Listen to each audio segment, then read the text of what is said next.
check 2. If you guys are watching this live stream back on the replay, take advantage of the chapters and skip ahead to the start of the show. I'm still giving people some time to tune in. Guys, I started the live stream so fast, I didn't even have my mic set up all the way. But I had already pushed record and got everything rolling. So I'm going to say this one more time. It might sound a little better to you. Mic check 1. Mic check 2. If you are watching this live stream back on the replay, take advantage of the chapters and skip ahead to the start of the show. I'm still giving people time to tune in while I'm setting up. All right. So that's that. Now let's hurry up and share this stream over on Facebook after I launch Social Stream Ninja. All right. So we got that going. Let's check. Okay. That sounds good. So we got the message. Guys, I hope you had an awesome day in the markets, and I hope you had an awesome day in life. All right. The market looks very interesting. I believe we hit a new high on the SPY, and we have a new leading sector that's been dragging behind for a while. Let me hurry up and share this live stream on Facebook, and then we can get the show started. I'm just rambling as I'm setting this up, but yeah. Yeah, guys, we got some stuff to cover. We got some things going on. And we gonna get it. Come on. Little delay. My mouth is dry. At least I can see a little bit better tonight. My glasses ain't too bad, but I think I'm still gonna clean them. I'm not sure if we're gonna start on time, guys, because we already got a minute to go before showtime. And I don't have this stuff ready to go as far as my glasses and a few other things, but we'll be starting shortly, as close to 11 o'clock as possible. We are live. Got it. So we got that on Facebook. Wait on that to confirm. While that's doing that, I'll clean my glasses.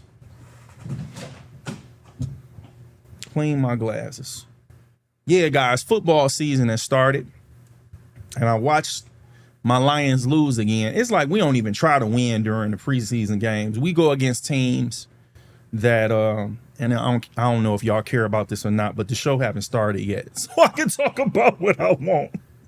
But it seems like we don't even try to win during a preseason game. We end up going against teams that actually play their starters in the first quarter, and we don't play our starters at all. Do you hear me? At all. Dan ain't having it.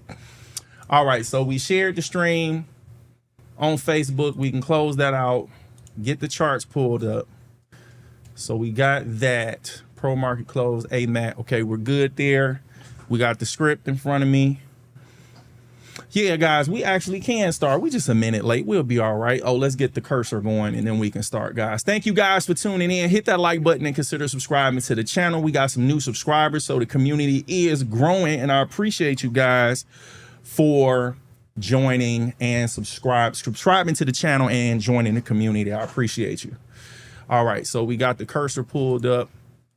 All right, guys, we can go ahead and get started. So let's go. Welcome to a Market Recap Live. I'm your host, Joseph Martin, and thank God. Oh, thank God. It is Thursday, guys. It is Thursday. And tonight we are taking a look at ticker AMAT. You might know them better as Applied Materials. Applied Materials Incorporated was founded in 1967 by Michael A. McNeely. I think that's how you pronounce it. With its first office opening in Mountain View, California. Now they're publicly traded on the NASDAQ and have a market value over $400 billion. Yes, that's billion dollars. Applied Materials is in the semiconductors and semiconductor equipment industry in the information technology sector, and they are listed in the S&P 500 index. Some of Applied Materials peers are Lam Research Corporation, ticker LRCX, KLA Corporation, ticker KLA Corporation, ticker KLAC, and Teradyne Incorporated, ticker TER. We're going to review Applied Materials earnings, their website, and pull up the charts to perform a quick technical analysis. But before we do that, let's do our roll call and check our stream poll. We are streaming live on YouTube, Facebook, and X. Let's get this chat going and tell us where you're tuning in from. Put a YT in the chat if you're tuning in from YouTube, FB for Facebook, and an X for X. While you guys are filling up the stream and the chat, here's the mission statement. We are building a community over here for people who want to take control of their financial situation by learning how to unlock the wealth building power of the stock market. And we are streaming Monday through Friday following trading sessions at 11 p.m. Eastern Time. Yes, the U.S.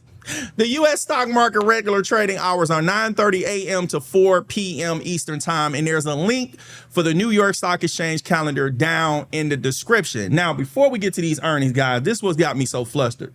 My fan is pointing directly at this microphone and not on me, and I'm hot as I want to be. So let me pull these charts up while I fix this fan. Give me a second. Oh, that feels so much better. So guys, that's why I was acting a little weird. I'm like, how am I going to turn this fan? I am melting. Oh, this feels so much better. All right, so let's go ahead and get to these earnings, guys. Let's get to these earnings. So we pull up the website. We got that. Take ticker poll down. Go to earnings. Take that down. Pull up earnings. There we go, guys. All right, so let's get these earnings knocked out. Here we go. Applied Materials Incorporated, ticker symbol AMAT, the $424.4 billion company, and I need to say that better, so I'm gonna back that up. Guys, I turn these into shorts. I make shorts out of these, so I don't want it to be where I mess this up because I only got 30 seconds of people time in the short. So let's try this one more time now that I'm cooling down with this fan. Applied Materials Incorporated, ticker symbol AMAT, the $424.4 billion company, reported its third quarter 2026 earnings on Thursday, August 13th. They have a 52-week high of $739.67, which took place on June 30th, and a 52-week low of $154.47 that occurred on September 23rd, which is a trading range of $585.20, and they closed today at $534.54. Applied Materials earnings report beat on the top line, reporting revenue of $9.1 billion, which was higher than the market expectations of $9 billion. And they beat on the bottom line as high bandwidth memory and advanced packaging system demand surged. EPS was higher than the analysts and market expectations of $3.42 when they reported an adjusted EPS of $3.50. Applied Materials reported a GAAP net income of $2.5 billion, which is higher than the $1.8 billion net income they reported this same quarter last year. This represents an increase of 38.9%. So for the third fiscal quarter of 2025, their net profit was approximately 28% lower than it is compared to now a year later. The earnings were released after the market closed, followed by a 4:30 p.m. Eastern Time conference call. As far as guidance, management expects fourth quarter revenue of approximately $10.25 billion. That 52-week low compared to today's closing of $534.54 represents an increase of 246.05% over a span of approximately 11 and a half months. So if someone invested $1,000 in September at that 52-week low of $154.47, they would be seeing a gain of $2,460.48. Woo! All right, we did that. Now we can go ahead and move on. Oh, yes, let's move on. So here we go. All right, now researching a company. Let's talk about why we visit these company websites. We're looking at the visuals and text to find answers to these key questions. What goods and or services does the company sell? How important are those goods and services to their customers? What makes this company stand out from the competition? And how well do they take care of their employees? Where we look. We search for those answers in 4 main areas: the homepage for goods and or services, about us for purpose, vision, values, and mission statements, careers for employee benefits and opportunities, and investor relations for stock quotes, charts, and financial reports. And for your convenience, all companies featured in tonight's live stream are down in the description. Now let's visit Applied Materials website. So here we go. Bam, bam, bam. And let's expand this because that is not expanded. All right, so we're good, guys. So we're going to go to company. So there's about, there's investor relations, and here is careers. So let's go ahead and browse over this homepage, and then we will start going to those links.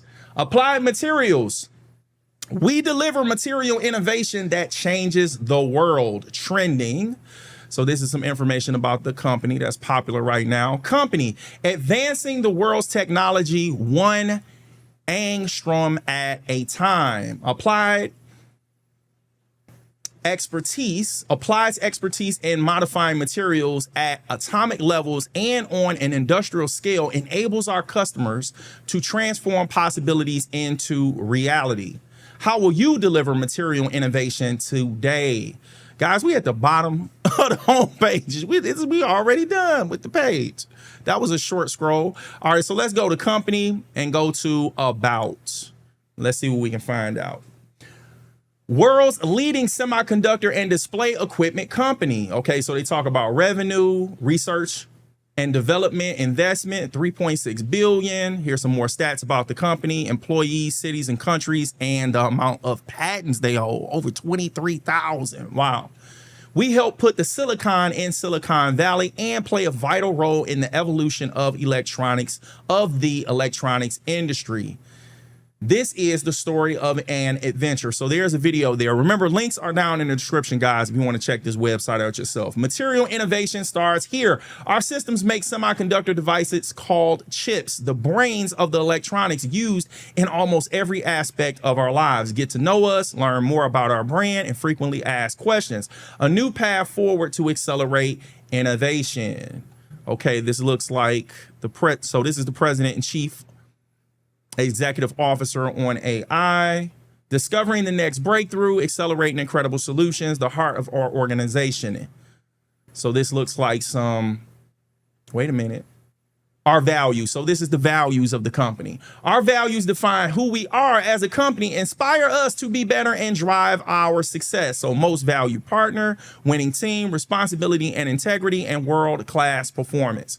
Okay, so now let's go to careers, guys. Let's find those benefits. See what we can find. Let's see what we can find. The work we do together advances the world's technology. Here's another video. Here's awards and recognition. Search all job opportunities, feature career paths. So these are the different departments within the company, or some of them. Start your career here. Applied Materials on social media, equal opportunity. Pay fairness, frequently asked questions.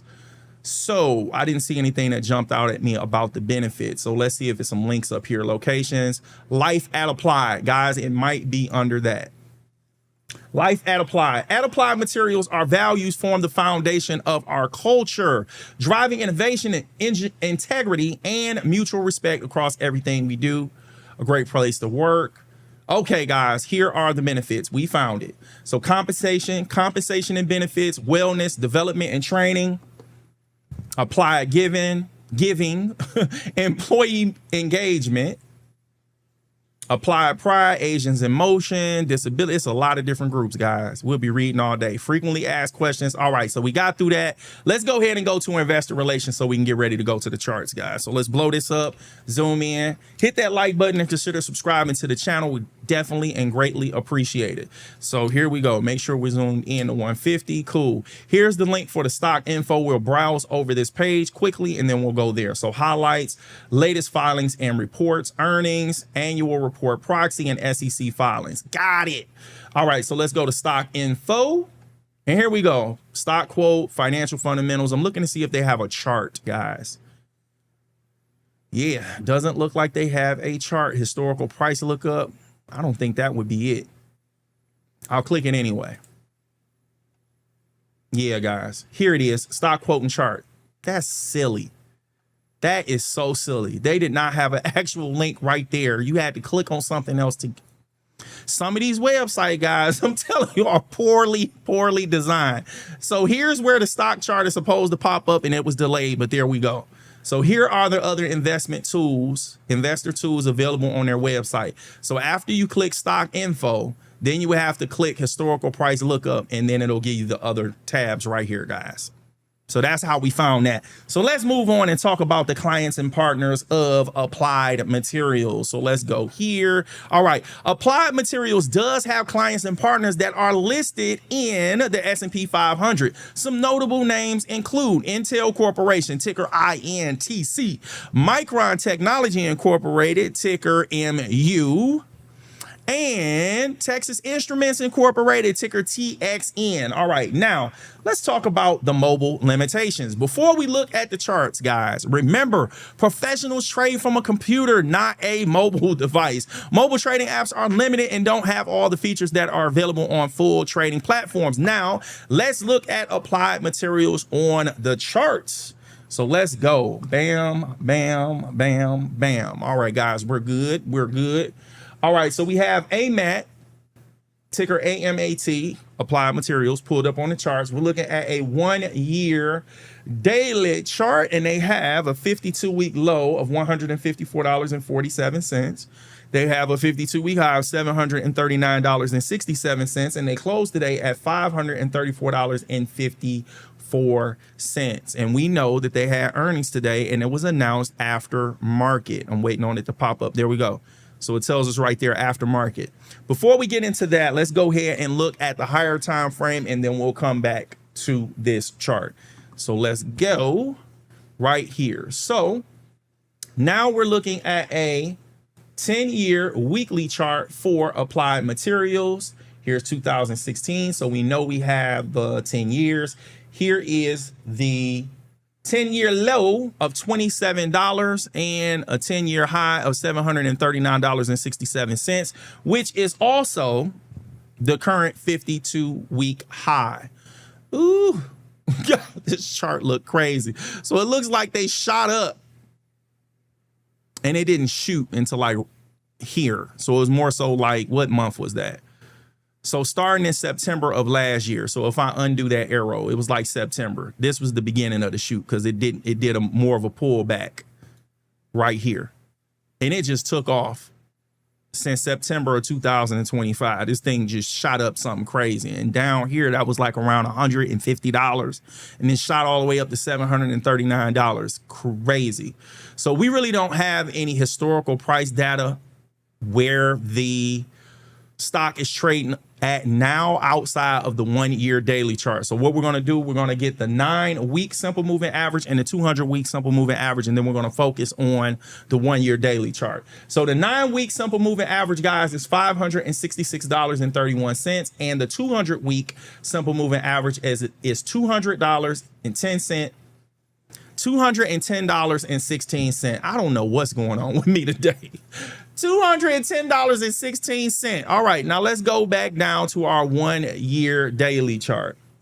All right, so now that we are here, guys, I peeked at this chart earlier, and what was standing out to me is that this chart has a lot of gaps. So you know how we've been talking about how gaps turn into support and resistance. You go crazy looking at all of the gaps that's going on with this. So with this one, we're going to point out some of the gaps, but I want to focus more on price levels. Okay, so I just wanted to give you that disclaimer before we even got too deep into it. Okay, so right here when it pulled down, so what day is that? That is July 29th. So on July 29th, when it did this pullback, or it's coming down, this low right here, when you look back, we can see that it responded to this price action over here. Let me zoom in so you can see it. Let me zoom in so we can focus on it. So if we were looking for this level, if it played out already, we wouldn't have been able to see it. But if we look back, we can see right here that this is where these lows and highs were responding to that price level of $438.12. These wicks on these day candles right here. And then over here, open, highs, lows, and closes. So I'm not just basing it off this one candle. I wanted to look back and see how that happened. Now we can look at these gaps I was telling you about. So recently we already had a gap between August 11th and August 12th. Then if we go back a little bit further, we had a gap between August 3rd and August 4th. We go back a little bit further. We have a gap here between July 17th and July 16th. We have a gap here. We have a gap here, here. It's just a lot. So trying to find a support and resistance based off of those gaps, you go crazy pointing out all of those gaps, guys. That's what I was seeing from this. Different companies behave a little bit different on the charts. So we've talked about that. So applied materials, the way it moves, and I was just about to mention that too. Their volume matters, how often people traded, all of that. But I'm seeing that it's really, really, really choppy. And it's moved down since the earnings were announced after market today. So let's see what we have going on here. As far as resistance, guys, I'm seeing this right here. So if we were to use this low on this candle right here, we can see this wick tested it. This candle opened up on it. It's a lot of candles responding to that price level. Even right now, it opened just above that $546.18, but it wasn't able to close above it today. So that's where I'm getting that line, that price level. And it was another one that I had seen that had stood out to me. I should have marked it earlier, but I wanted to do this live. Oh, this is so choppy.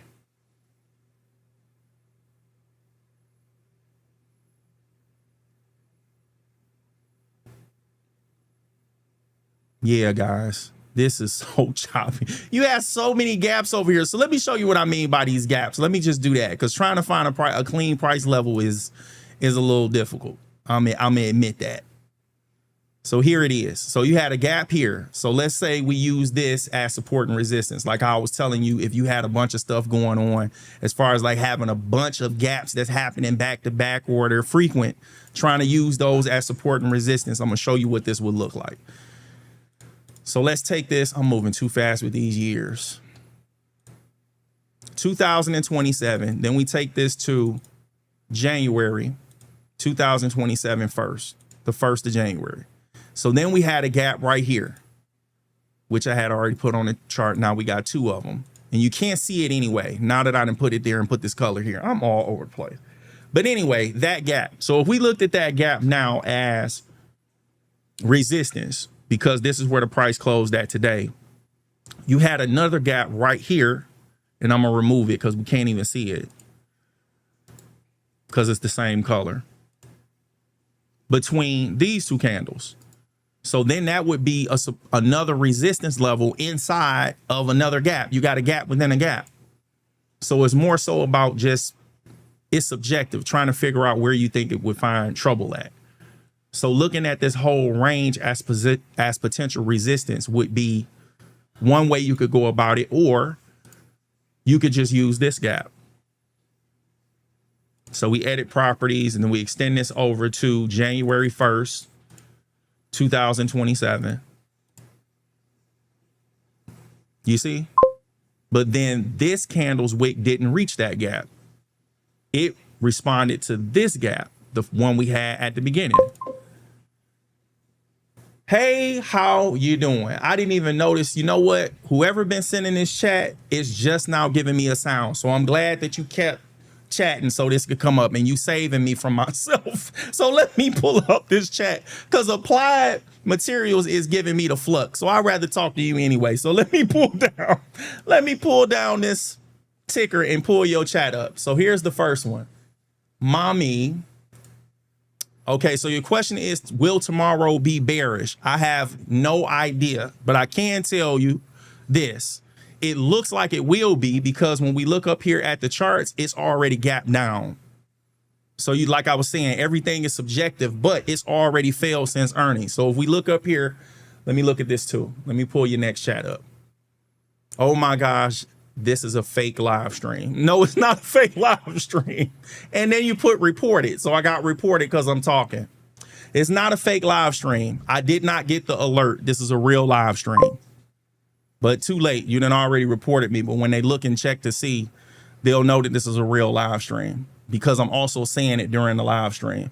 The social stream ninja guys, sometimes, oh, you're still here. So I'm glad you're still here. So I didn't see, yes, it's not a fake live stream. I'm glad you're still here. At least you didn't report me and leave. But yeah, so this is what's going on to answer your questions and what's going on. I'm using Social Stream Ninja. It's a third-party application, and sometimes it chimes and let me know when a message comes in, and sometimes it doesn't. It's on a separate monitor. So if I don't hear it chime, I'm not even looking up. And I was struggling over here looking at the charts. But to answer your original question, I'm glad you're still here. I can't really tell you if it's going to be bearish or not specifically, but because they announced the earnings after hours, we can already look at the charts to see that the stock price started to drop. So I'm gonna show you how we can do that. So if we go up here, we can see that right now it's trading. Let me pull this up. It's trading at 507, $507.44, but it closed at $534.54. So now what we're gonna do, we're gonna go down to an intraday chart. So if we go down to now we're looking at a 5-day, 1-minute chart. So here we go. And if you do have the Thinkorswim platform and you don't have the extended hours, this is how we would do that. We go up here to the settings. Then when we go to equities, right here where it says show extended hours, if this box was not selected, so I'm unselected so you can see that gray extended hours would not be there. So let's put it back, go back to settings, go to equities and cut that back on. So we can see how the price action responded in extended hours. So here's where it closed at around 534. Can you see? No, because I'm on the screen. Let me take me off the screen so you can see it. And we can see that it responded to that price level. That's good. So I'm glad you asked this question. You see how we put that price level there? And we didn't look at this extended hours to be able to see that price level because we were looking at we were looking at a different time frame. We were looking at the days and we were looking at the weeks. But we can see that it came back right here. Let me zoom in. No. Let's zoom in. We can see right here on that minute, it came and responded to that level that we put on the chart, on the daily chart or the weekly chart. I don't remember which one we put it on, but we did put that price level there and it responded to it and it was rejected, came down and made a low of $501.70 in extended hours. And now it's trading 506. So if it holds this gap down, we will have some continuation, in my opinion, to the downside. But then if you had people that was already taking short, so this is what I mean by being subjective. If you have people that was already taking shorts, they're already in profit. So if they come in and it's enough people that was shorting it and they start buying, then that will push the stock back up. So it's all subjective. But as far as right now, it's fell down. We can confirm that right now. And thank you for your chat. And I apologize that it seemed like it was a fake live stream. It's not fake. So I'm glad that you stuck around for me to be able to say something and defend myself. But that was that. So then we also see another gap near that price level. So here's another gap. We have a gap between June 12th, June 15th. Oh my gosh. June 12th and June 15th. So it was over the weekend. It was over a weekend here. And then if we extend this over, edit properties, extend this over to, that was so funny. It was like, this is a fake live stream. I'm reporting you. So we can see how many of these gaps right here in this area is overlapping one another. So because of that, guys, how I would see that is that area is significant because of how many gaps we have in that area. So I would look for it to find resistance right there. That's how I would see that. So let me throw a couple more price levels on here based off what I'm seeing, the best of my ability. So I'm using these highs. There was a wick that was tested here. I'm gonna walk you through why I'm picking this. So then we have a close near that price level of $600. We have a close near $600 here, a close near $600 there. Plus, $600 is a psychological price level because it's around a round number of $600. So we have that as potential resistance, and let's look for some supports. I don't see any gaps there recently. Okay, I see this. So let's use this. So if we go over here and we use a price level, we have a gap. Well, that's a huge difference. So I would say here, it would be like a zone, guys. So I'm gonna show you what I mean. If I use this rectangle tool and use this, I would say this candle right here. That candle's high to this candle's high. That would be a support zone to me. And then I will extend this over to January 1st, 2027. That's what I'm seeing as far as support.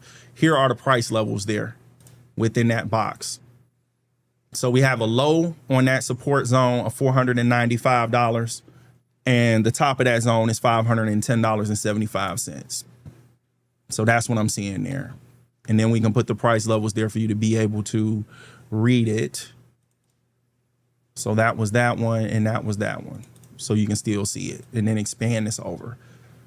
And there's an already gap below the 9-day simple moving average. So let me point those out to you, and then we can go ahead and get the stock quote, guys. Let's go ahead and get the stock quote, because Applied Materials then drove me crazy. All right, so the 9-day simple moving average is at $532.90. The 200-day simple moving average is at $387.29. So it got a nice distance before it gets down to this 200-day simple moving average before we even look at that as potential support. And then, like I said, they have a lot of gaps anyway. So we have some more gaps down here. We have a gap here between April 27th and April 28th. Then we have another gap here between April 7th and April 8th. It's just gap after gap after gap. Then it's another gap here between May 5th and May 6th. So this thing is just really, really choppy, guys. It's really choppy. All right, so let's put me back on the screen and let's go ahead and get the stock quote for Applied Materials. So let's take these arrows off. Go here to the settings. Here we go, guys. Here we go. I'm just adjusting the chart because these mice I'm using are so sensitive. Here we go. Go to settings, cut on the floating data box, apply. Here we go. All right, so Applied Materials opened today at $548.81. They had a high of $563.76. They had a low of $531.79, and they closed today at $534.54, which is a trading range of $31.97. And guys, the trading volume for today is 12.9 million shares of this stock was traded today. And the earnings were announced after hours. So we should see a spike in volume tomorrow, definitely. So is that a big deal or a little deal compared to the volume we have right now? We're about to find out. So let's cut off the floating box, take me off the screen. Here we go, guys. So the average trading volume for Applied Materials in a daily trading session is 8.1 million. Today they did 12.9 million. So we're trading above average. And then on Wednesday, we were trading below average. So that would be this small candle right here, that green candle right there. So that's Wednesday's candle. And it closed just above that price level we put there at $546.18. Then today it came down to test that 9-day simple moving average, and it closed near there and then gapped down after hours, guys, on those earnings announcements. Okay, so let's put me back on the screen, and now let's talk about the volume percentile. So today's volume was higher than 92.5% of the most recent 252 trading days volumes. To be exact, only 19 of those days had higher volume than today. Okay, so that's what we have for Applied Materials. Let's go ahead and move on, because man, they beat me up. They beat me up, made me look crazy because this chart was not clean. Oh, it wasn't clean, but hey, I would have just decided not to try to do the technicals on it if I felt like it was something that was going to take too much work or wasn't clean. But because we were covering the company, because they had earnings, I accepted the challenge. So that's what was going on there. But anyway, let's go ahead and move on. So let's go here, take that down, here. Yeah, we already took the chat down. All right, so here we go. Community support. Back to the community.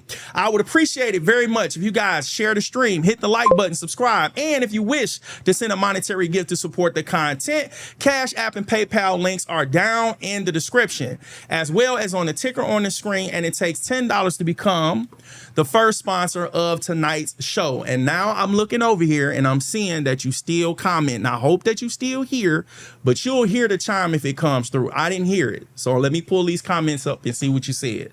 Let's see what we got over here, because I got time before we move on.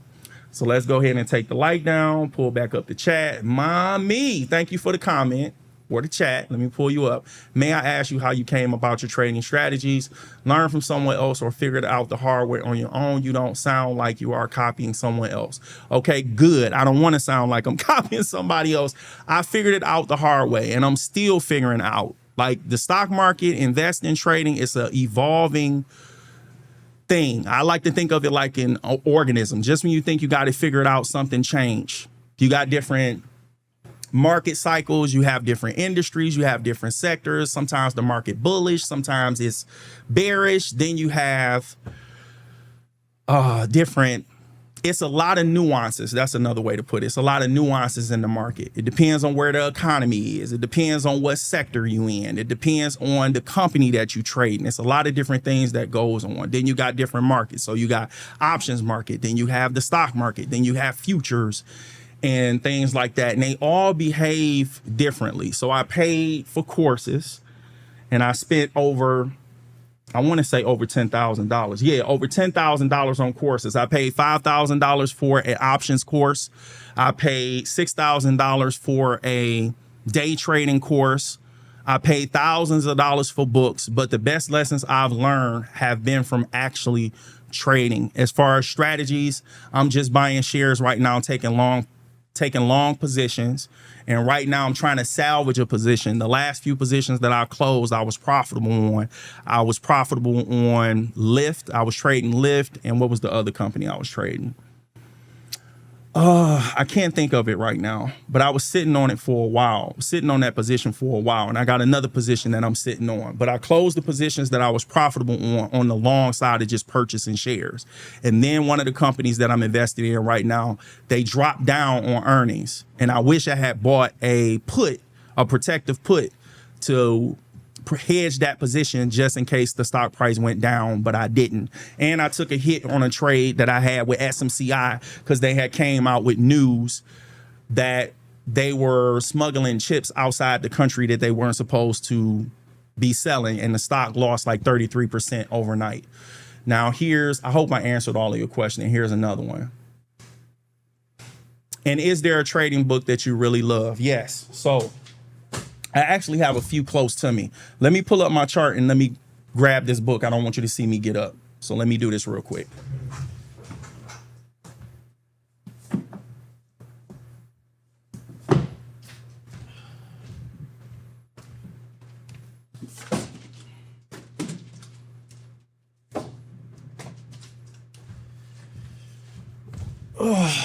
All right, I'm back. So let me pull the camera back up.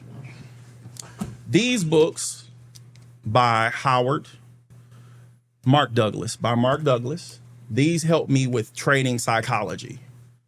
These books right here.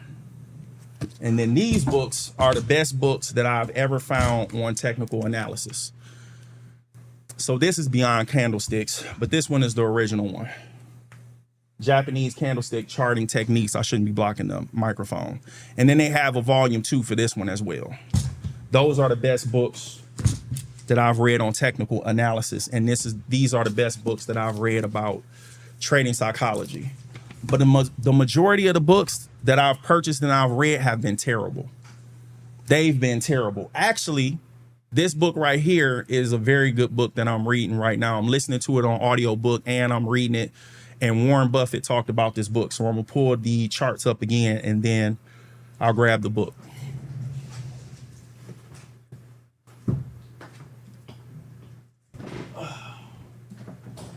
Here we go. All right. I'm reading Intelligent Investor by Benjamin Graham. And I have this one by Benjamin Graham and David Dodd, but I haven't actually read this one yet. And this book I had seen in The Pursuit of Happiness with Will Smith. But this is the one I'm listening to on audiobook and reading right now. Excellent, excellent book. And I mentioned it before on the channel, but I never had finished it when I had talked about it then. But yeah, those are the books. I hope you still here and you got the answer to those questions. But yeah, that's what I got going on with the books. Now, where was I with the S&P 500? Let me take the chat back down. All right, here we go. S&P 500 index. All right, so now let's look at the S&P 500 index to see what they did today by using the SPY ETF. This ETF gives investors an opportunity to participate in the broader U.S. market by allowing them to own a percentage of each company inside the S&P 500 index. All right, so let's go back to the charts. Take that down. Take that down. Go here. Take that down. Go here.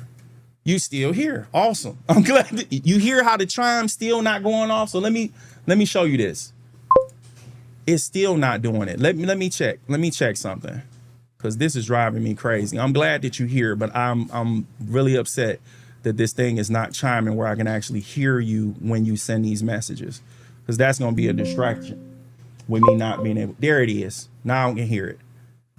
Okay, let me delete these and let me read your message. Still here. Thanks for sharing the books. You are so welcome. Thank you for tuning in and bearing with the fact that I'm dealing with a couple of difficulties right now. So I appreciate your patience, and I appreciate you for being upset thinking that it was a fake live stream, because I wouldn't appreciate that either. I didn't take that personally. I was just upset I couldn't let you know in time that it is real. But yeah, I don't believe anybody has all of the answers.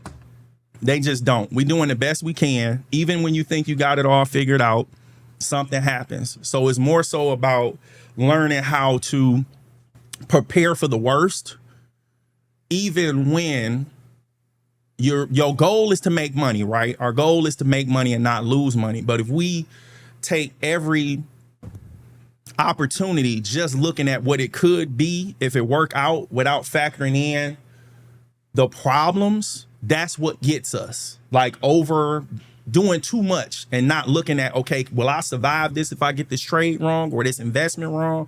I think that's how people would be more successful in the market if they thought about how to handle the trades if they went wrong. Okay, and I have some more comments that's coming in and it's still not going off, but I see you. So Kenny Warren 8087, thank you for the chat. Good evening. Stumbled across your stream. I am an avid fan of investing. Follow Charles Payne's educational plan. Thanks for your time and sharing your knowledge. Thank you, Kenny, for tuning in, and thank you for the chat. Where is your subscribe button? I have no idea how come it's not it's not visible. All I can do is show you this. I can take you to my YouTube page and show you where my links are. It should be there, but let me do this because I have no idea what's going to pop up on my screen right now.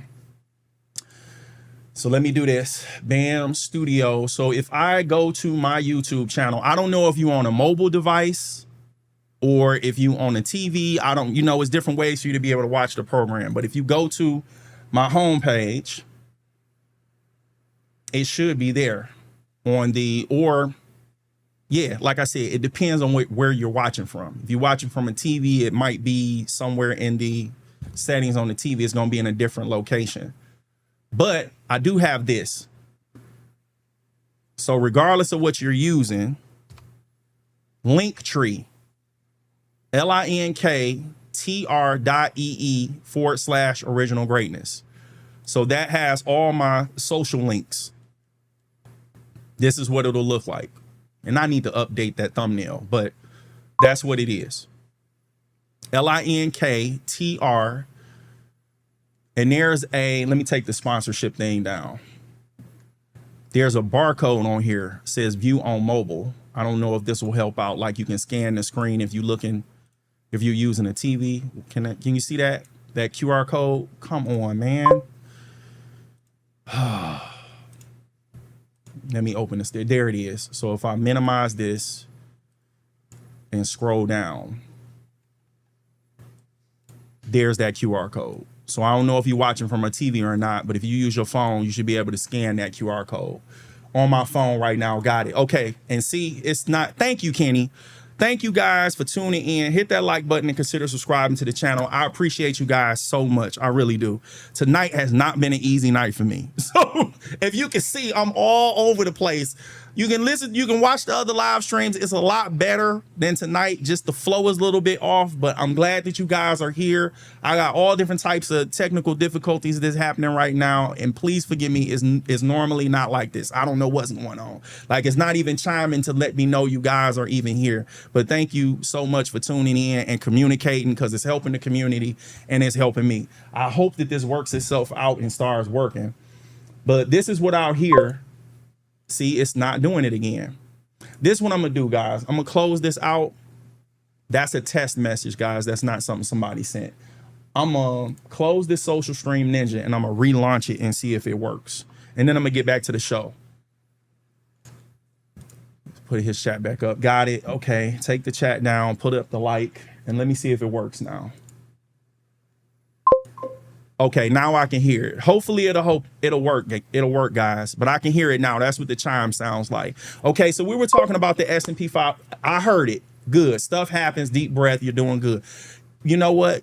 Bless you. God bless you. I'm serious. Thank you. I appreciate you. I needed that. Thank you so much. All right, so we're back to the charts. Let's go back to the charts. So we got that pulled up. We take down like, go to the SPY. And now I can hear it. If it doesn't mess up again, we should be good. So we're back on the charts. Let's go over here to the symbol box and we're going to type in the SPY, SPY. Cool. So here we go, guys. Here we go. So we have the SPY pulled up on a 1 year daily chart. 1 year daily chart. There we have it. And they have a 52-week low of $629.28 and a 52-week high of $779.37. Now, let's go ahead and look at the higher time frame. Take me off the screen and take these boxes off. So the SPY, we're looking at a 10-year weekly chart. Here is 2016. So we have our 10 years. Here's the 10-year low of $208.38. Here's our 10-year high of $779.37, which is also our 52-week high. We have a 9-week simple moving average of $750.65 and a 200-week simple moving average of $551.97. Now that we're done on that higher time frame, we can go ahead and go back down to our 1 year daily chart and zoom in and focus on where we are right now. Okay, so that's where we're going to zoom in. So here we go. Zoom in. Bam. All right, guys, we have a new 52-week high that came in today on the SPY.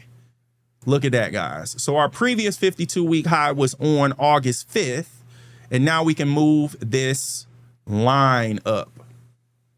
Actually, guys, I'm not ready to put a different line there yet, and I'm going to tell you why. It's been trading between these two price levels of $776.85 and $767.46 for a few days. 1, 2, 3, 4, 5, 6 days. Today was the first day that it closed outside of that zone. So I don't want to move this price level yet to that 52-week high. We know what it is because that bubble is there. So I'm going to leave that as support right now, just in case it falls back in this range. And I also would look for it to find support on the 9-day simple moving average, because now that's made it inside that range that we've been talking about as we've been covering this every day. And then we already have our other levels right here on the charts. So our 9-day simple moving average is $770.51. Here is our 200-day simple moving average at $705. So we have that, and we so far away from the 200-day simple moving average, we can't even see it in the screen. So we a minute away from that one. We have to scroll down and see it. But that's what we have for the technicals on the chart. So let's go ahead and get the stock quote for the SPY. I got another comment and it didn't go off again. So let me pull up your chat. So take this down, take that down. All right, chat. Kenny. Hey, my friend, thanks. And I have to hit it, but I will be subbing. Appreciate you. Appreciate you. Thank you so much. So you're probably not even here because I took a minute to respond, but thank you for subscribing to the channel. And I'm sick that this chime ain't working tonight. So what I'm gonna try to do, I'm gonna peek over here, guys. So don't think I'm ignoring you. I'm gonna peek over there to see if somebody's commenting because it's still not chiming like it's supposed to. All right, so let's delete everything that we had put up there. We talked about the simple moving averages. Yeah, so let's pick up our quotes. So here we go. Settings, floating data box. Here we go. So the SPY opened today at $774.87. They had a high of $779.37, which is the new 52-week high. They had a low of $774.11, and they closed today at $777.88, which was a trading range of $5.26. Okay, now the trading volume, guys, they traded 35.6 million shares of this ETF today. Now, is that a big deal? Is that a little deal? We about to find out. So let's go ahead and cut the floating data box off. Take me off the screen and let's look right over here. The average trading volume for the SPY in a daily trading session, guys, is 70.7 million shares. Guys, it's constantly been trading below average. So today they traded the 35.6 million. That's below average. Here's Wednesday's volume, 33.1 million. That's below average. So we see a slight increase in the volume, but it's still below average, guys. And it's bringing the average volume on the SPY down. It seems like when it's trading up here at these high levels, the volume is not even hitting the average mark up here at these levels. And it's still making higher highs on low volume. It's just crazy. Okay. So we got that. Let's go ahead and delete those arrows. You can't even see them anymore, but I took them off. So let's talk about the volume percentile. Out of the most recent 252 trading days, guys, today's volume is only higher than 2.8% of those trading days volumes. To be exact, only 7 of those days have lower volume than today. So DB is for days below, DA days above. So the volume is extremely low on the SPY, okay? At least for today, extremely low. All right, so we got that. Let's go ahead and move on. So let's go here. Bam, we left the like up. We didn't even put the SPY back up, but it's okay. We'll do that in a second. So let's go here. Sector performance tracker. Time to follow the money. Let's look at each sector inside the S&P 500 index and see how they performed today. All right. So let's go back to the charts. Let's go here, take the light down and put that there. So we got it. Got it ready to go. So we're going to go over here and we're going to go to the sector performance grid. I already have our notes ready to go, and I'll pull those up when it's time. So what we're going to do, we're going to look at how the SPY performed today as far as like its percentage change. And then we're going to do all of the 11 sectors inside of the SPY. So let's get it. So for today, the SPY is up 0.7%. Energy is up 0.1%. Materials is down 0.5%. Industrials is down 0.1%. Consumer discretionary is up 0.5%. Consumer staples is up 1.1%. Healthcare, it looks flat, but it's not flat. So let me tell you what healthcare is. Healthcare is actually down 0.04%. to be specific. All right. So financials is up 0.6%. Information technology is up 1%. Communication services is up 2.1%. Okay. Utilities is up 0.5%, and real estate is up 1.4%. 4%. I got excited because communication services has been getting its tail kicked, as well as real estate. But we're going to go over our notes in a second. Actually, we're ready to go through our notes now so we can talk about our biggest gainers and losers. We'll close that out. Here we go. All right, so here's our notes, and let me open up our watch list. So we do have this in descending order. So our top gainers are right there at the top, guys, right over here in the list. And here are our 3 losers if you read it from the bottom, okay? So for today, wait a minute. Guys, I didn't even update this, so we can do this now. So let's update this in real time. Here's the SPY. So right here, the SPY. So let's start putting this in for Thursday, SPY. So SPY, they gained 0.7% today. Bam, we got that. So now our biggest gainer is XLC, Communication Services, XLC, and they gained 2.07% today. Bam, we got that. Now, real estate, XLRE, they were our second biggest gainer today, and they gained 1.42% today. Got it. Third biggest gainer is XLP. XLP is Consumer Staples, and they gained 1.08% today. Now, our top 3 losers for today. I'm going to just reverse this list. So now it's in ascending order, and there we go. So our biggest loser for today is materials. So that's XLB, and they lost 0.51%. I should have put negative, so let's fix that. Negative 0.51%. Now, our second biggest loser for today is industrials, XLI, and they are down 0.05%. And our third biggest loser is healthcare, XLV, and they were down 0.04%. Got it. And it looks flat because it's rounding it off, guys. That's why it looks flat. But we can see that it's down over here.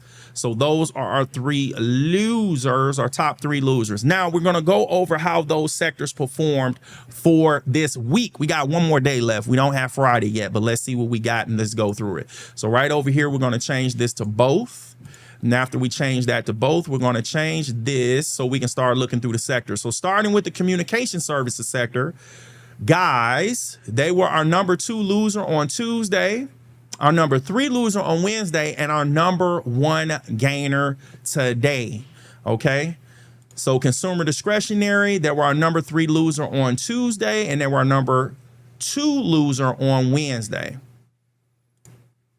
Consumer staples, they were our number 3 gainer today. They were quiet before today. Energy was our number 1 gainer on Monday and our number 1 gainer on Tuesday. Financials, still quiet this week.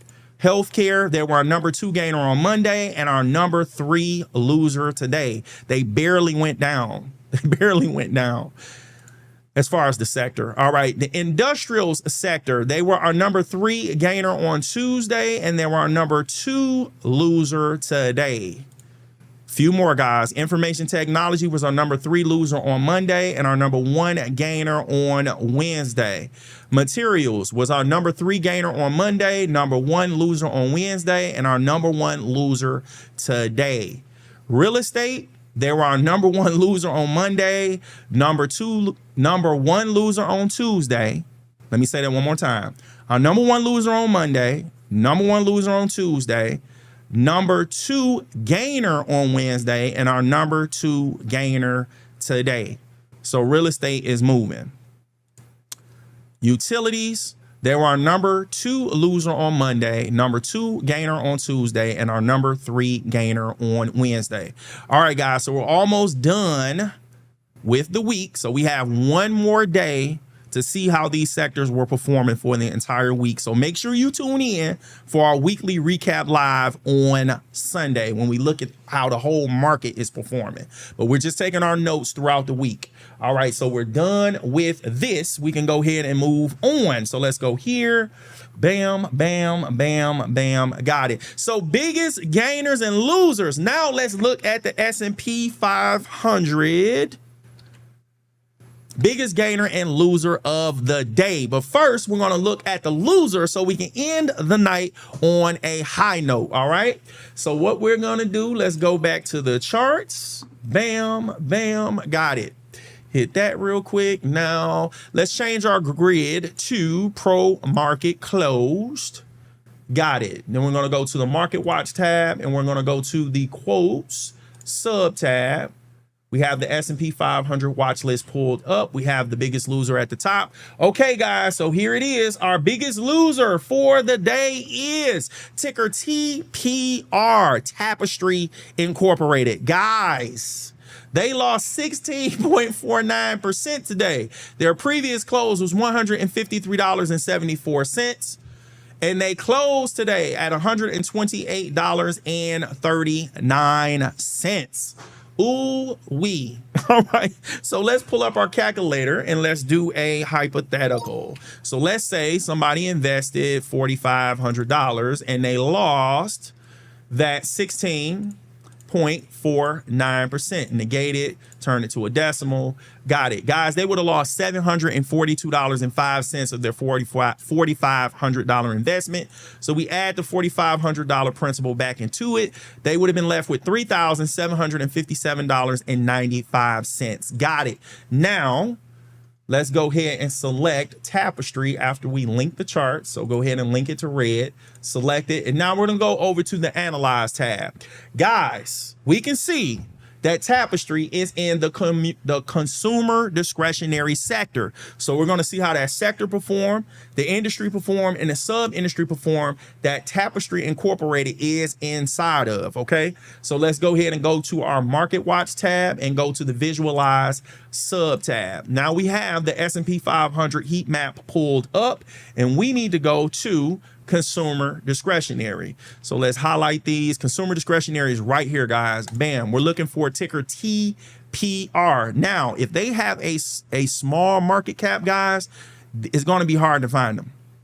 So here's the trick that I use. I see them. They're down here in the textiles and apparel industry. Okay. So here's the name of that industry: textile, apparel, and luxury goods industry. Now we're looking for the sub industry. Guys, they're inside of the apparel, accessories, and luxury goods sub industry. That whole sub industry did terrible today. It's red. They did terrible. So now when we go back to the industry, which is textiles, apparel, and luxury goods, we can see that DEC and Nike, they actually did well today. When we look at consumer discretionary as a whole, there's a quicker way to break this down. I'm going to give you the exact numbers. Is there more green than red? Here's how I find that out. If I go up here and change this to index watch, and I pull up my watch list that has all of the consumer discretionary companies inside of it, it breaks it down right here for me. So you got 29 green and 18 red. So you have more companies that's green today than there are red. That's how I got it. Okay. All right, so we got that. Let's go back to the Analyze tab. Take me off the screen. Now, before we visit Tapestry's website, guys, let's go over the company profile. So Tapestry Incorporated is the official name of the company. Here's a link to their website. It's also down in the description for your convenience. Let's read a little bit about the company, and then we'll visit their website. Tapestry Incorporated provides accessories and lifestyle brand products in North America, Greater China, rest of Asia, and internationally. Got it. Put me back on the screen. Take that down. Go to their website. We have their ticker pulled up. Awesome. Okay, so now that we're on their website, we're looking for those things we talked about at the beginning of the live stream. How well do they take care of the employees, the mission statement, values, vision, mission statement, all of those things. Okay, so here we are. Look what I like how they have this. They got purpose and values outlined very clearly right up under company. They have the brands here. We see investors and we see careers. So what we're going to do, we're going to browse over this home page. We're going to see what links they have at the bottom. And then we're going to come back up to the top if we don't see the links at the bottom and click on purpose and values. Okay. So iconic brands, expansive possibilities, Coach, Kate Spade. Tapestry is a global house of iconic brands. We unite the magic of Coach and Kate Spade, New York. Our strategy, amplify. We are made to grow. At Tapestry, we stretch what's possible, uniting iconic brands, timeless craftsmanship, and modern innovation to meet consumers where they are. Got it. We're proud to serve as a platform to empower our iconic brands. Got it. Coach. The courage to be real. Visit Coach. We'd love to hear from you. Get in touch. They want you to talk to them. All right. Take me off the screen. Here we go. About us. Okay. So we have investors, careers. This is not a hyperlink. So remember at the top when they talked about purpose and values. So let's go to purpose right up under company. Got it. Put me back on the screen. Here we go. Our company. A tapestry is made of many threads woven into one story. So are we. Our global house of brands unites the magic of Coach and Kate Spade, New York. Got it. Our purpose, stretch what's possible. Our purpose drives us. It's why we exist. The role we fulfill in the world. By bringing together different people and ideas under one roof, giving them a place to grow, we stretch what's possible for our brands, our consumers, our industry, and society. Taken together, our values define who we've always been and guide what we'll become. Embrace difference by design. Our leaders are dedicated to the success of Tapestry. Our executive committee. So there's the leadership, board of directors. Guys, this is a lot of stuff you can read through, okay? Links to the video are down in the description. Hit that like button and consider subscribing to the channel. All right, so let's go ahead and go to careers. Guys, we're looking for the benefits and anything else we can learn about the company as far as culture and things like that. We believe that difference sparks brilliance, so we welcome people and ideas from everywhere to join us in stretching what's possible. Our brands, Coach and Kate Spade, New York. Our values, I just talked about that. So dedicated to dream, stand taller together, hold to high standards, embrace difference by design, break through with magic and logic, the fabric of change, create products with care, sustaining the planet, uplifting communities, power of our people, ready to grow your career with us. So this is rewards and recognition right here, guys. Please be advised. Okay, so guys, there's some scamming stuff going on with, I'm looking for the right words, hiring. So I've seen this on a few websites when we visit these websites. So people are scamming, offering job opportunities. So that's what they're warning you about right now. Tapestry and its brands will only reach out to interview, make an offer of employment or conduct onboarding activities for candidates who have applied through our careers site. So I guess people calling people is crazy. So be aware. That's what's going on with that. All right, guys, I didn't see anything about benefits. So let's scroll back up to the top and see if it was a link or something that we missed. So it says view all jobs. It might have it over here. Yeah, I don't see it, guys. So let's go back to career home, go down here to investor relations. So right here where it says investors. So here we go. We're going to find the stock information. We're going to find the stock information. Here it is. Here's the link right here. So here's some stats about the company. It looks like they zoomed us out. So there we go. Here's some stats about the company. We're going to browse over this page and then we're going to go to the stock information section. Okay. So press releases, Q4 2026 earnings, September 10th, something about Tapestry and Quarter that's Investor Day, Amplify Growth and Strategy, events, investor resources. Got it. So let's go up here to where it says stock information and go to stock quotes. So here we go. Here's the stock quote. And I believe the chart is going to appear here once it loads. So sometimes when we go to these websites, it's a delay with the chart popping up. I think that's dealing with the company that they dealing with. So there we go. There's the chart and other tools for investors on the website, investor calculator, historical price lookup. So we got that. So let's talk about what I found in my research about Tapestry. So here we go. Tapestry Incorporated, ticker TPR. When it comes to their goods and services, guys, they manage luxury fashion brands across the handbag, footwear, and accessory markets, offering solutions such as, number one, complete luxury handbag options, including Coach totes and Kate Spade satchels for fashion consumers. Number two, scalable designer footwear products, including Stuart Weitzman, I think that's how you pronounce it, pumps, boots, and sneakers for retail shoppers. And number three, optimized life-scale accessory systems tailored for travel gear, small leather goods, and outerwear. So they do have clients and partners that are listed in the S&P 500. Some notable names include Amazon.com Incorporated, ticker AMZN. The TJ Maxx Companies Incorporated, ticker TJX. And Ralph Lauren Corporation, ticker RL. Now, let's look at Tapestry on the charts. Bam, bam, bam. All right, we are good, guys. We are good. So let's go ahead and go to the charts after I get my cursor going again. There we go, charts. Ooh-wee, that's a nasty gap now. That's a nasty gap now. Let's go ahead and get our technical analysis going. So guys, we have TPR pulled up on the charts. We're looking at a 1-year daily chart. Here's the 52-week low of $92.62. Here's their 52-week high of $164.80. Now, let's go to a higher time frame. So now we are looking at a 10-year weekly chart. I can undo that and just highlight that box. There we go. 10-year weekly chart. Here's 2016. So we do have 10 years.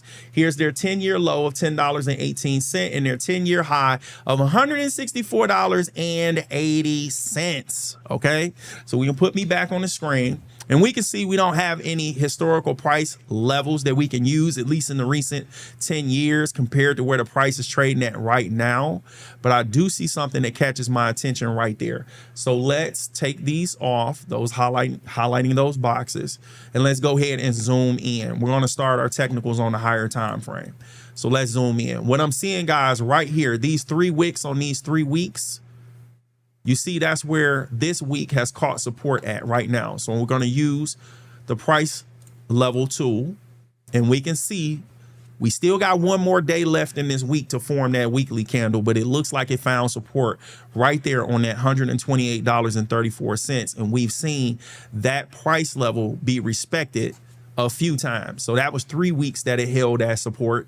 And then we see it holding that support over here for a few weeks as well. And then it was tested as resistance on this week before it closed above it. So we see it responding to that price level. Now, if we take off these arrows in that box, I'm liking this right here, guys. So I'm seeing that as resistance. We could have did that as a zone, but I did it as a price level. Now, how would we have done that as a zone? This is how we could have did that as a zone. If we used this rectangle tool, we could have came all the way down here to 110, came up to this high that we used and just extend that over to 2027 January 1st, because that's what we're using for this month. And then we can see this as a resistance or support zone. So right now it would be a support zone because the price is trading above it. So the low price level of that zone would be, let me open up the box to make sure. The low end of that zone would be $110.22. The high end of that zone would be $117.14. And we're getting these levels from the higher time frame. As far as resistance, whatever resistance it had, it went clean through it. It went clean through it to the downside. We can use this week right here as potential resistance because it looks like these wicks that did make it above it, it wasn't able to hold. Like it opened right at it this week and then boom, it closed. It just been selling off. All of these people that's long is losing now because the price action is all the way down here. And then this week looked like it might have closed like last week. Last week looked like it might have closed right above 160, 197. So if I look over here, closed at it just closed above it. So it's 162.36 last week. So it just closed above that level last week. Made that new 52-week high, 164.80, and it's been selling off all week. It's crazy. All right. So we're good for the levels on the higher time frame. Here is the 9-week simple moving average coming in at $144.62. And here's our 200-week simple moving average coming in at $71.14. Here's a bubble for that. So you can see it as well down there. But it's been on a nice uptrend for since early 2023. It's definitely been staying above this 200-day simple moving average. But this is the biggest red candle it's had since that move. Okay, so that's what I'm seeing on the technicals on the higher time frame. Now let's go down to the 1-year daily chart. We can put me back on the screen. Ooh, yeah. Our technicals, we not done, but we have some nice technicals based off what we did on the higher time frame, and we can actually see how these day candles will stand within this range we got from the higher time frame, guys. That's really clean. We can see that. And then we can see how it's responding to this 200-day simple moving average. So we have our 9-day simple moving average coming in at $155.84. We have our 200-day simple moving average coming in at $136.68. So right here on Wednesday, that was one of the first candles to close below that 9-day simple moving average since it got above it, since it closed above it on July 24th. This green candle right here, we can put me back on the screen. Then it was able to ride for days above that 9-day simple moving average. The first day it closed below it. So that was August 12th. The following day it gapped down. Now it ain't just gapped down because it closed below that 9-day simple moving average, but they had earnings that was announced right here. And I'm trying to get the information for us. So they were announced today before the market opened, guys. So when the market opened today, it was responding to those earnings, whatever those earnings were, whether they were good, bad, indifferent, the guidance, it could have been the guidance, it could have been anything, but it was an opportunity for people to respond to those earnings that were announced before the market opened. Okay, so let's identify this gap. So on this channel, we make that yellow. We're using January 1st of 2027 for this month. So that's what we have for our gap that recently happened. Here's the low end of that gap at $135.78. Here's the high end of that gap at $152.61. So I'm seeing this gap as potential resistance. I'm seeing support at 128.34, and I'm seeing support at this support zone we put that starts at $117.14. So that's what we have, guys. Also over here, we can see that it was a gap. Now, I'm not going to spend a lot of time on them. I'm just identifying where I see a few gaps at. We see a gap here. I'm just going to make it, I'm just going to put them there. And I'll make it, let me save a default for yellow. Let's do this. Save as default. That way, when I make them, you'll see them. It'll be easier to see. So it was a gap here. So you can see that that's yellow. There was a gap here.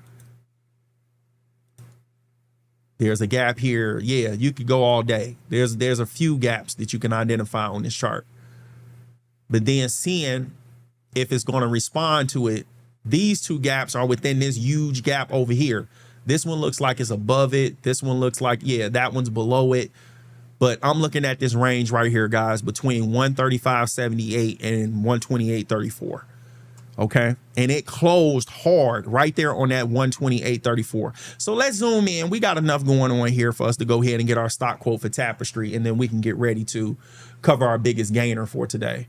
So let's go ahead and erase these, and let's get our stock quote for Tapestry. So go to settings, cut on our floating data box, and we'll talk about the volume in a moment.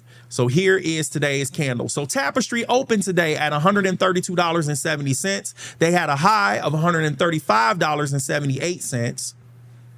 They had a low of $127.78, and they closed today at $128.39, which was a trading range of $8. Now, the volume, guys, they traded 8.5 million shares of this stock today. Is that a big deal? Is that a little deal? We're about to find out. So let's go ahead and go up to the settings, cut off the floating data box, take me off the screen. And guys, here we go. The average trading volume for Tapestry in a daily trading session, guys, is 2.7 million. Today, they did 8.5, and they had earnings that were announced before the market opened. So it's expected that we should have seen a spike in the volume. Here's the volume for Wednesday, this red candle right here that closed below the 9-day simple moving average. The volume that day was 3.8 million shares traded that day, and that was above average as well. Okay, now let's talk about the volume percentile. So out of the most recent 252 trading days, guys, today's volume was higher than 99.2% of those days' volumes. To be exact, only 2 of those days had higher volume than today. So the volume that came in on Tapestry was significant for Tapestry. Okay, So we got that. Now we can move on. Let's go talk about our biggest gainer. So let's go up to the Market Watch tab. Fix this to go back to heat map. Go take this back out to S&P 500 heat map. There we go. Go back to the quotes sub tab. Put this in descending order. And guys, our biggest gainer for today is Workday Incorporated. Guys, they gained 17.78% today. Yes, they did. Their previous close was $175.29, and they closed today at $206.45. Let's do a hypothetical and pull up our calculator. And we were using $4,500 today. So $4,500. Let's say somebody invested $4,500 and got that 17.78% gain. We turn that to a decimal. Guys, they would have gained $810. Add that to the $4,500 principal. Total investment would have grown to $5,310. $5,300.10. Bada boom, bada bing. We got it. Let's move on. We got it. So now let's go ahead and select Workday, and we're going to go over to the Analyze tab. So we can see that Workday is inside of the information technology sector. So we're going to see how that sector performed, the industry performed, and the sub-industry performed that Workday is inside of. Okay.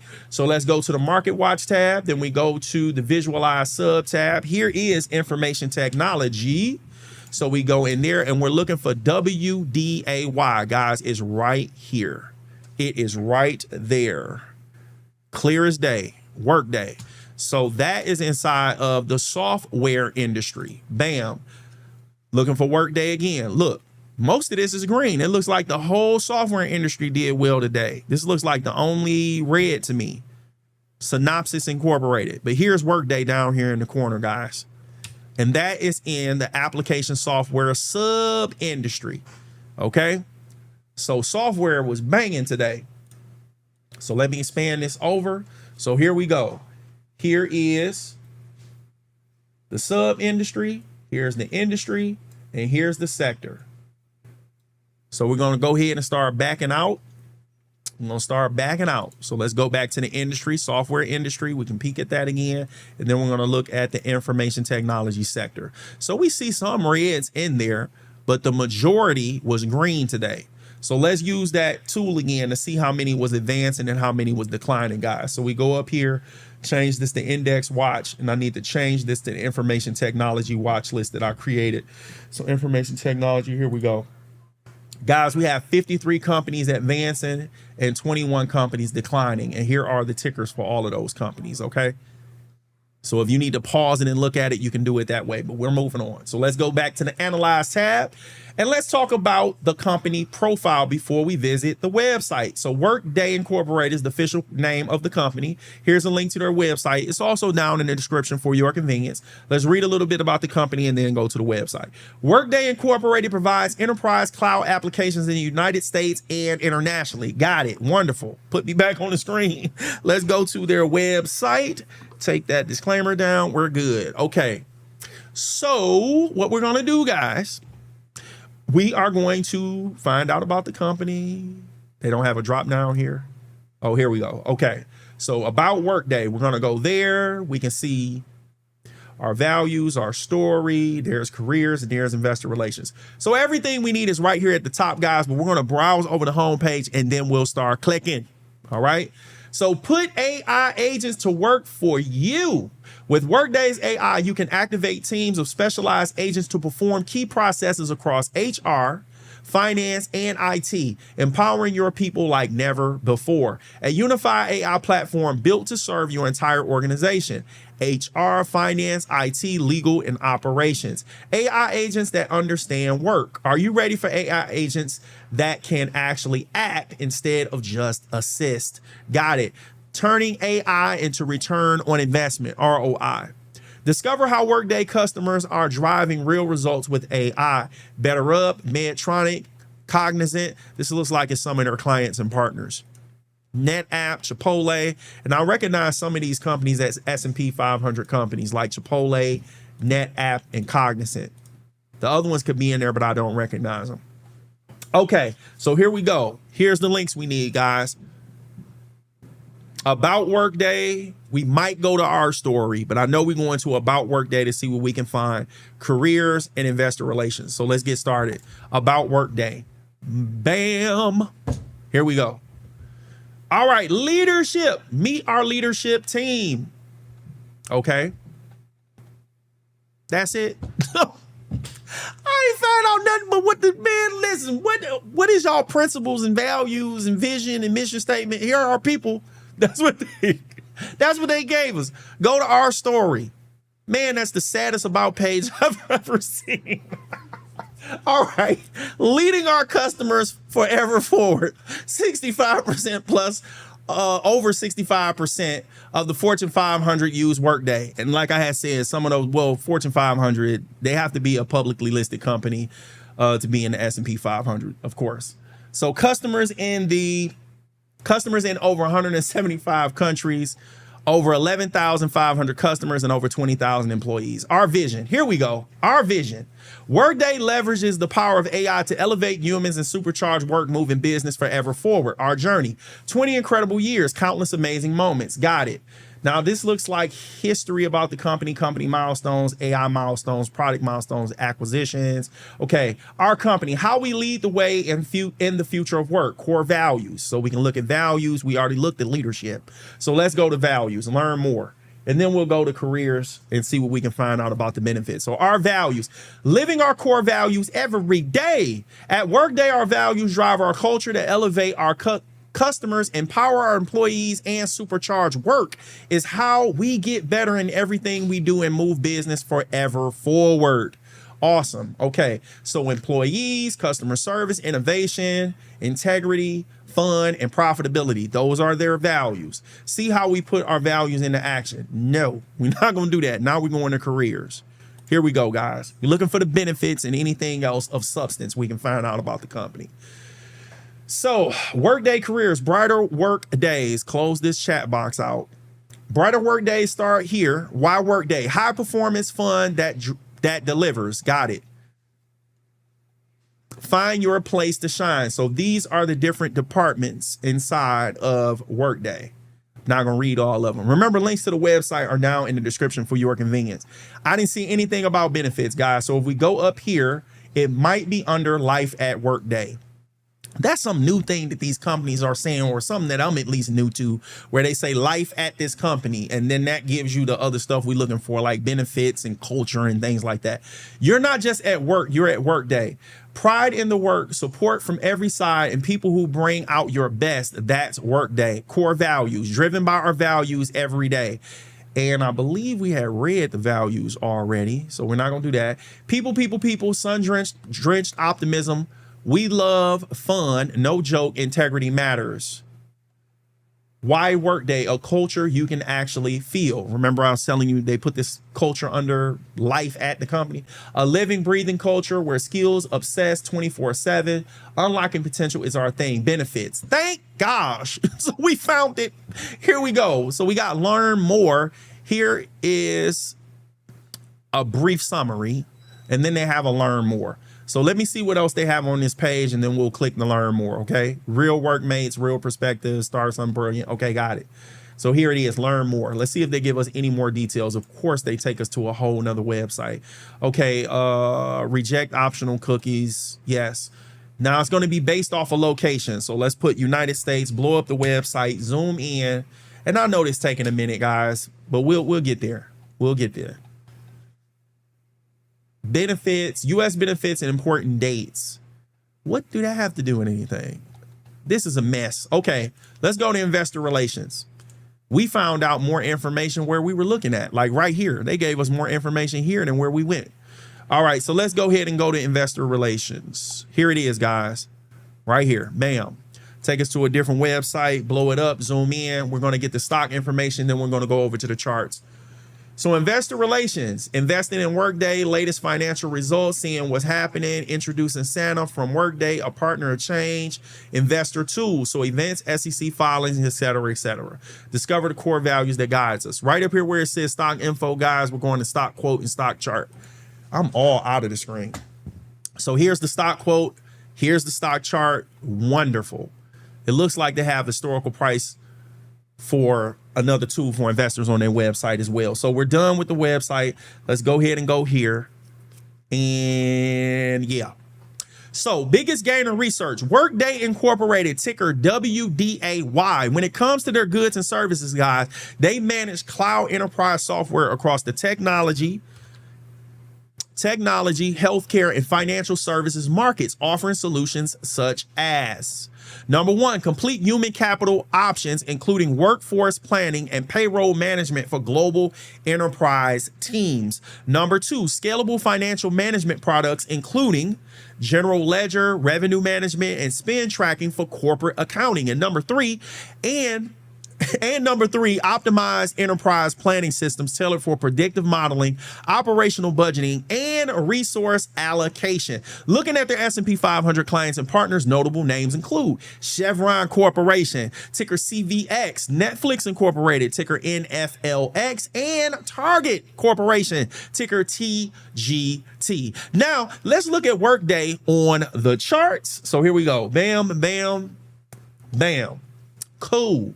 Now let's go up to the charts tab. Ooh, look at that big green candle right there that popped off today. And they didn't even have earnings yesterday or today or tomorrow. And they had something happen that made somebody happy, because that stock shot up, didn't it? All right, so we can leave me on the screen for right now because I'm not blocking the price action. So let's go ahead and start our technicals. So guys, we do have Workday pulled up on the charts in the symbol box. We're looking at a 1-year daily chart. Here's their 52-week high of $249.85. Here's their 52-week low of $110.36. And they closed today at $206.45. All right. So let's go ahead and look at a higher time frame. So now we are looking at a 10-year weekly chart. Take me off the screen. Here is their 10-year. We confirmed that says 2016. Here's their 10-year low of $65.79. Here's their 10-year high of $311.28, and that took place in 2024. And that looks like that was the week of February 19th, the week of February 19th. So that's what we have there. Now, because this stock price has shot up so high, this is an opportunity for me to explain to you guys why I like using the 9 days, the 9 and the 200. If you've been paying attention, a lot of how these stocks have been responding, regardless of what company we were looking at, they tend to find resistance and support at the 200. It doesn't matter if it was the 200 week or the 200 day. So for example, because it got above the 200 week simple moving average, because now we're looking at the 10-year weekly chart, it wasn't able to close above it. So that means that was resistance. So we have the 9-week simple moving average coming in at $149.12, and we have the 200-week simple moving average coming in at $216.82. Now, we keep in mind that we still have one more day left on this week, so it might go up a little bit more and close above the 200-week simple moving average this week. Who knows? But as far as right now, it's acting as resistance. That's my point. All right, now we can use this higher time frame to look for potential resistance based on this higher time frame. Guys, I'm liking that level right there. So I'm gonna tell you what week that is. So first, let's go ahead and make sure we got the price level tool. I'm using the price level tool, and I'm using, let me double check again, this week right here. Now that looks like an open on that week around $244.26.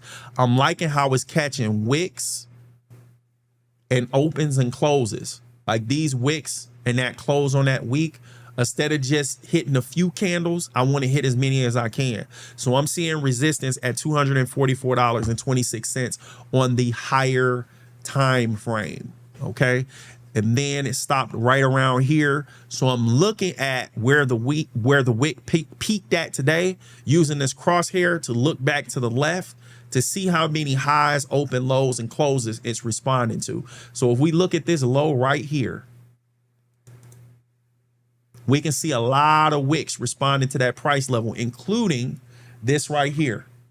You see this high on that week? That came near that price level. These wicks came near that price level. So it's not just what happened here, but we looked at this historical data to confirm what happened today. We just didn't look at today. So that's resistance at $228.07, and then resistance at $224.26. Okay, so I'm liking those two levels based on what we have on the higher time frame. Let me look at one. Let me show you one more thing. So let me put me back on the screen. If we were to use, come on, this tool right here, the rectangle tool. Once I get it working right here, and we connected it to the low of that week, and then the low of that week. And we are going to make this a lighter color. We're going to extend this back a few years. So I want it to go back to like 2018, at least January 1st, 2018. So let's go here. January 1st, 2018. So that's August.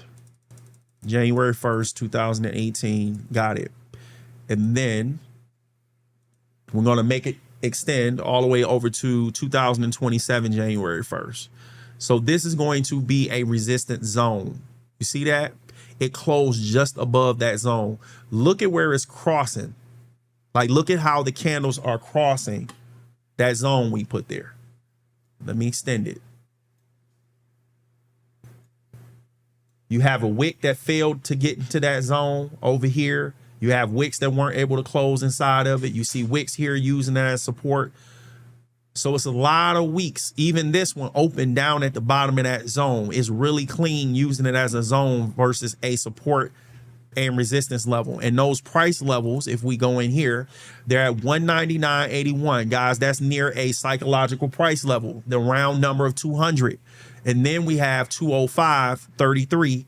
$205.33 at the top of that zone. I don't remember what wicks I use, so I'm gonna try to just eyeball the I think I do remember the wicks we used. Come on, price level. I believe we used 205.33, and then the low of that candle 19. Yes, I got it. So those are the price levels I got on the higher time frame. So let's go ahead and go back down to our 1 year daily chart, and we can see how these days are responding to what we drew from the higher time frames, guys. And this isn't our first time looking at weekday, so we have some technicals on the chart already, which makes this cool, which makes it easier for us to go through what we're looking at today. So I'm gonna take me off the screen, and I'm gonna adjust this so we can see this a little bit better. So here is our 52-week low, which we had already talked about, and we talked about gaps. So it looks like it gapped down right around here. It gapped down around here. That looks like a small gap to the upside. Here's a gap right here. So like I said, you be going crazy with some of the gaps on some of these companies, how often they happen. But you should at least know where they are, but you don't have to mark all of them. You know, technical analysis is subjective. You got to get a feel for it. You got to see how the stock is behaving and what other price levels, what other candles or bars you're looking at tend to respond to that area, that level, or that zone, so to speak. So we can see how once it started to close above this 200-day simple moving average, because now we're looking at a daily chart, we have our 9-day simple moving average coming in at $178.23. We have our 200-day simple moving average coming in at $162.85. See how once it started to close above it, it used it as support and tested it a few times, and then it crossed the 9, crossed the 200, then it gapped up, and it got above that support at 174.25, which is also near a psychological price level of what? 175. People like round numbers psychologically. And it came back down and tested that as support. Not just the 9, but the 174.25. And something about it they liked today. I don't know if it was a catalyst or news, but we know it wasn't earnings. And we know it wasn't earnings because we can see when the earnings are supposed to be scheduled. So let me change this. The earnings are in the next 10 trading days. I have a label for that, but we can also check right here. So the earnings are supposed to be now announced on August 27th after market, 4:30 p.m. Eastern time. So we can check to see if it was some type of catalyst. So we can do that by using the news tool over here. So we put the ticker in where it says live news. Let me take me off the screen so you can see it. Right over here. So we're going to type in, we can link it. You see right up here where it says 1, we'll just link this to the red. So now Workday pops up. So there's some news in here, guys. Now, I don't know if any of these are going to tell us exactly why it went up, but I'm just showing you there's a tool over here. So here's the news tool. And this headline looks like it's talking about multiple companies because it's mentioning SanDisk, Workday, Applied Materials. So it looks like that's most of the stocks that had earnings today. I know SanDisk didn't have earnings today. And when I clicked on it, a whole nother window popped up. But anyway, let's do this a faster way. Let me put me back on the screen and I'll show you how we can do this. I'm going to have AI do this work. So let me put me on the screen, take this off. Instead of me digging through that news, I'm just going to go to Google Gemini and ask it, did Workday have significant news today or anything of note, some type of catalyst that caused the stock to move the way it did today? Let me have AI do the heavy lifting. So we go to trading and investing. That's my business. But anyway, do that, blow this up. And now I ask, did, oh my gosh, I ain't even finished before I push enter. Did Workday have a catalyst today that caused the stock to spike? Rally. Let's put rally. Let's use the right terms. Rally. Bam. All right. Now pull you over so you can see it. Let AI do the work for us. Yes. Workday spiked dramatically following reports that private equity giant Silver Lake is in discussions to acquire the company in a take private deal.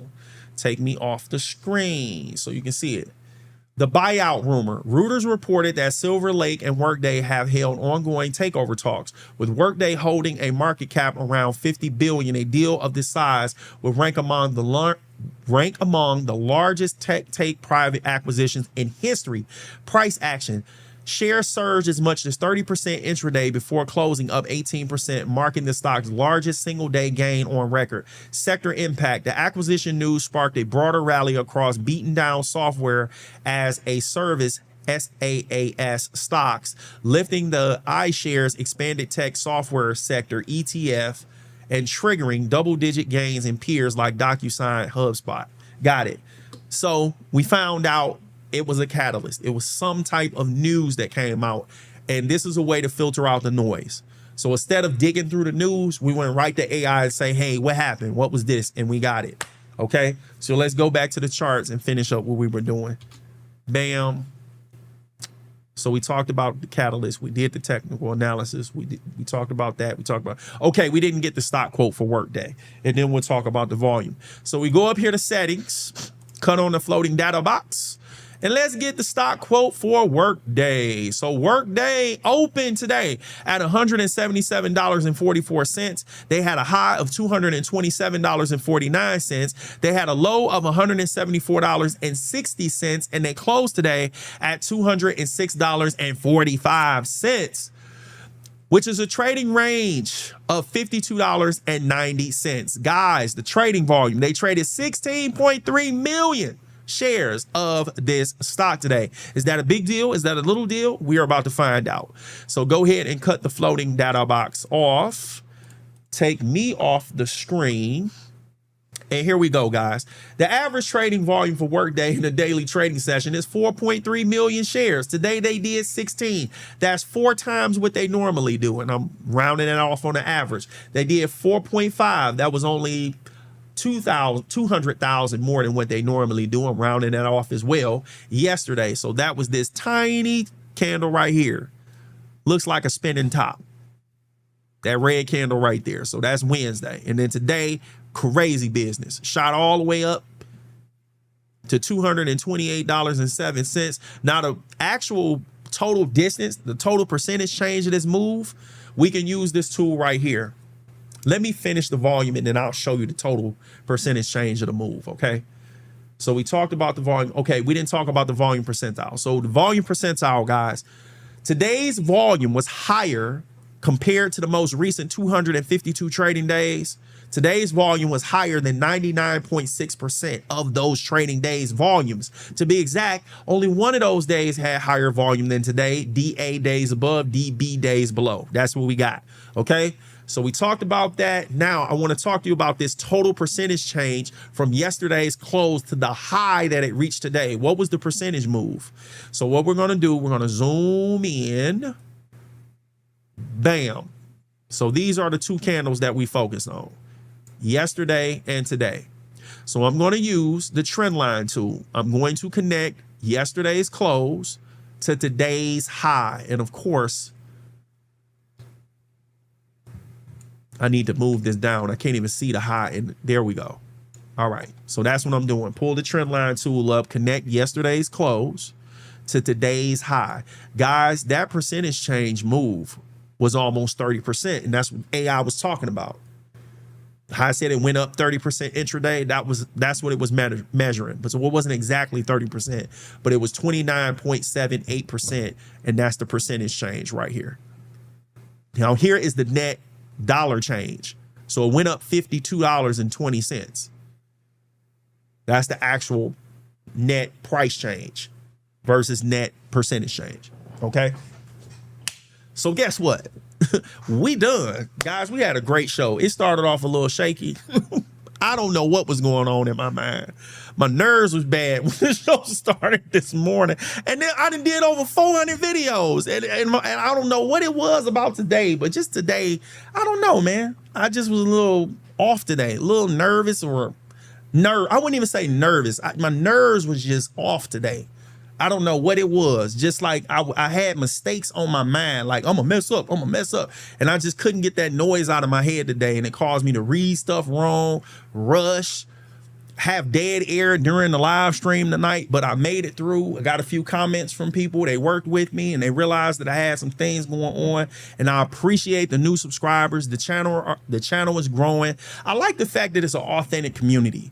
Like, even if we make a mistake or something's going on, people speak up. Like, if I make a mistake, people speak up. If they make a mistake, they speak up. They ask questions. They reach out. They give suggestions. They say, hey, what happened with this? Or they ask questions. I like the community that we're building here.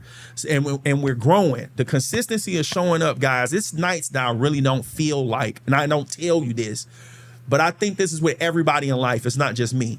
We don't feel like doing certain things, but if we allow those feelings to stop us from doing what we need to do, it's going to be very difficult to be successful because we have to show up. That's the main part. You got to show up. It ain't based on your feelings. It's based on the commitment. It's based on the discipline. You have to be there.